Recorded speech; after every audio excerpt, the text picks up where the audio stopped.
সামনে ফুরফুরার ঐতিহাসিক ঈসা আলাইহিস সালাম, এই ঈসা আলাইহিস সালামে আপনার সরকার কি ভূমিকা নিচ্ছেন?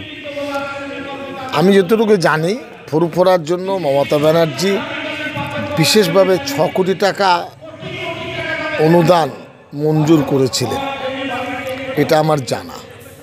কত টাকার কাজ হয়েছে আমি সেটা বলতে পারবো না।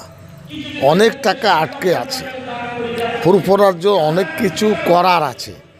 ফুরফুরার ভাই বন্ধু যারা আছেন একযোগে নেবার চেষ্টা করলে রাস্তা খোলা আছে। কেউ নিতে না চাইলে মানুষ তো কেউ কাউকে পকেটে গুঁজে দিতে পারবে না। আপনি বলছেন কি এনারা নিতে যাচ্ছেন না? আমি তা বলবো না।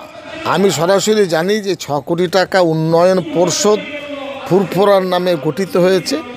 মুখ্যমন্ত্রী নিজে আমাদেরকে বলেছে, যেমন উত্তরবঙ্গ উন্নয়ন পর্ষদ আছে, দক্ষিণবঙ্গে সুন্দরবন উন্নয়ন পর্ষদ আছে। এইভাবে ফুরফুরার জন্য উন্নয়ন পর্ষদ হিসাবে কিছু টাকা তিনি অনুদান দিয়েছিলেন। সেটা কতটা কি খরচ হয়েছে এই যে জেলা শাসক বলতে পারবেন, আমি পারবো না।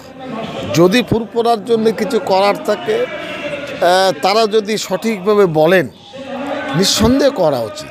এতে তো কারো দ্বিমত নয়।